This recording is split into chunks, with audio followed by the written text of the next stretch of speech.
So, if you had asked me even a year ago what I thought about Null's Inclination, I would have told you it was pretty bad. I would have said something like, if I'm already killing minions with my bow skills, then I don't need to be summoning SRS and animated weapons, because I'm just killing things. And if I'm killing things with my minions, then I need to be using bow skills.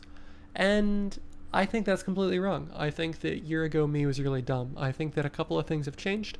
One of them is that we now have much worse single target options for bows with the removal of Frostwall.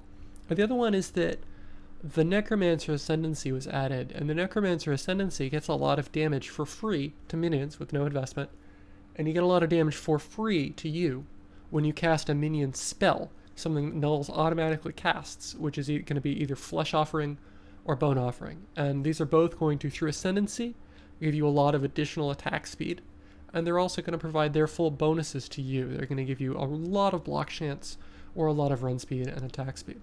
And that's really cool. So let's talk about Nulls for a second. Nulls is a bow that whenever you kill something with it, it casts all of the minion spells in the bow, right?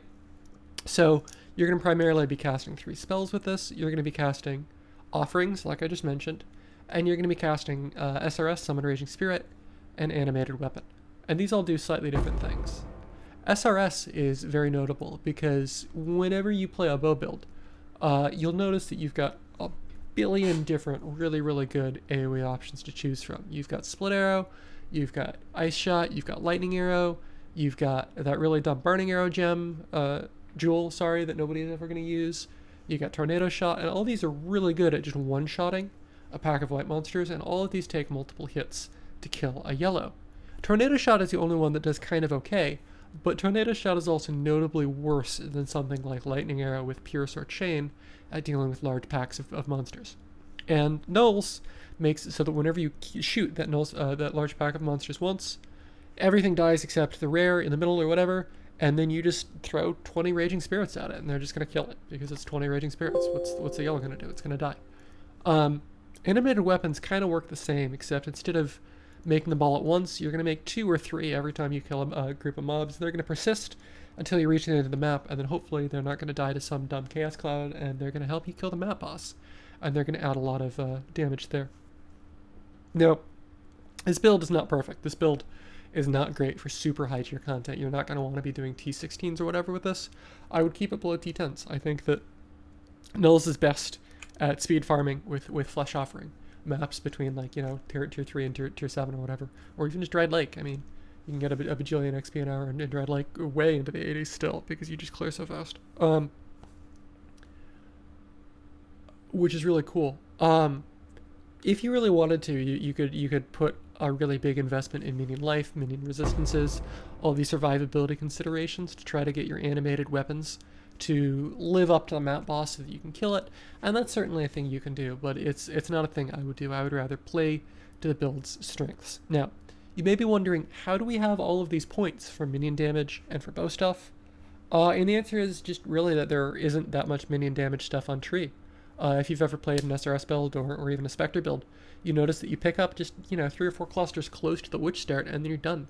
So we're starting Witch already because we're playing a Necromancer, so we can pick up whichever of the 3 or 4 clusters we feel are convenient and then be done and just move on with our lives and play bow stuff. SRS with just the Ascendancy stuff and added chaos damage and like multi-strike or whatever is going to do more than enough damage to just completely kill rares. And bear in mind that your Ascendancy stuff also scales minions in interesting ways.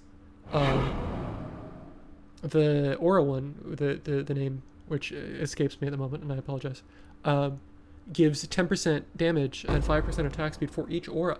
So if you grab Aura Nose and you get like Wrath and like Grace and maybe a Purity or something up, then your minions are going to be doing a bajillion damage, and you didn't even have to take an Aura Node. You took something that directly affects you and makes you better as a pew bow character, and that's neato.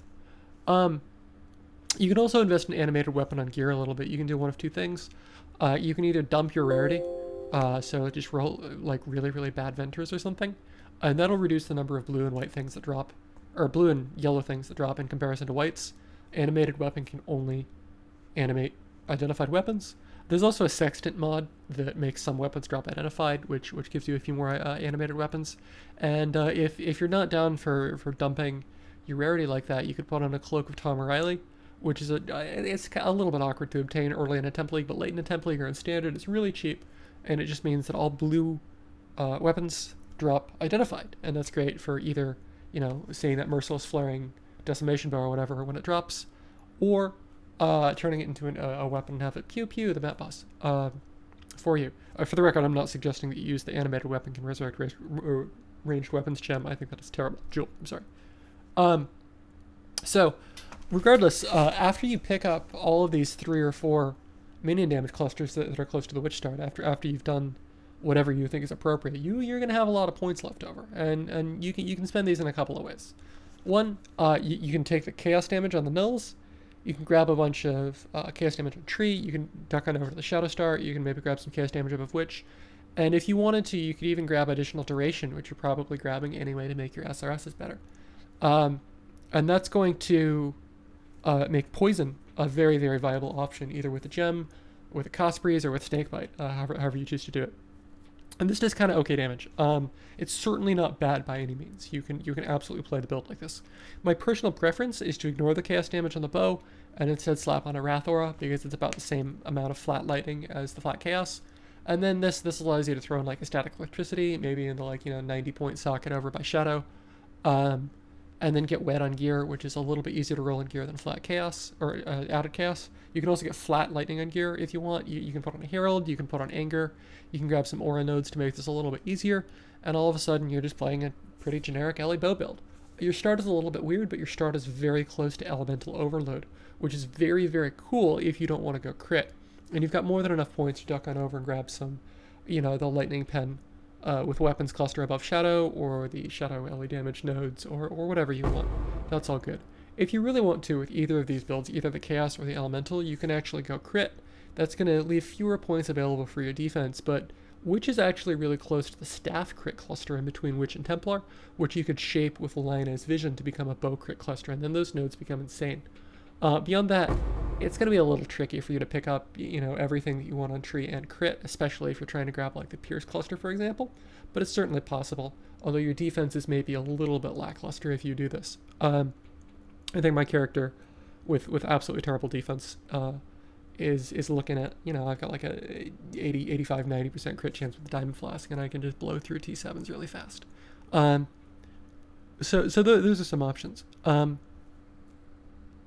You can do a lot of really neat things with the uniques. Like I mentioned, you can use snake bites for poison. I think the Shaper Boots are especially interesting for this build if you do choose to clear with something like Lightning Arrow or Ice Shot, something that benefits really, really strongly from Pierce. Although those both benefit from Chain, but the free Pierce is just a free gem link, and it enables your Drill Neck to always be on with 100% without either a gem or any investment on tree. As long as you've killed something. The build is already momentum heavy, so making it momentum heavier is not gonna change a lot. Crown of Eyes is an interesting option for your hat, but I feel like you probably want resists there. Yeah, and there are a couple of other things you can do. Drill Neck, Soul Strike if you're going CI. The projectile gloves are interesting. Winds of Change, I guess, if you really wanted to. But I mean, the point is that you've got a lot of cool gearing options with this build. So I hope this little mini guide was interesting, and I hope it enables you to make some decisions on your own. Two little bits of advice. Witch life nodes are pretty okay. Like Cruel Preparation is fine. You're probably going close to Templar or to the Scion Wheel anyway, so you can get all that. And then you can pick up some good life nodes in Shadow. So don't feel like you need to go Hybrid or Energy Shield. You should be fine for a life-based build. You can also go Hybrid, which is fine, and Energy Shield, which is super fine, and those work too. Finally, Spirit Offering is terrible and you shouldn't use it.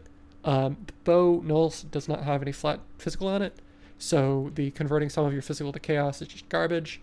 The flat Energy Shield on kill is only good in the instance that you are Hybrid, because it gets multiplied by a bunch of stuff, and that's actually kind of cool. And you're like, you might even think that it's good, but it's not. It just lags the crap out of the server. Like it's almost unplayable.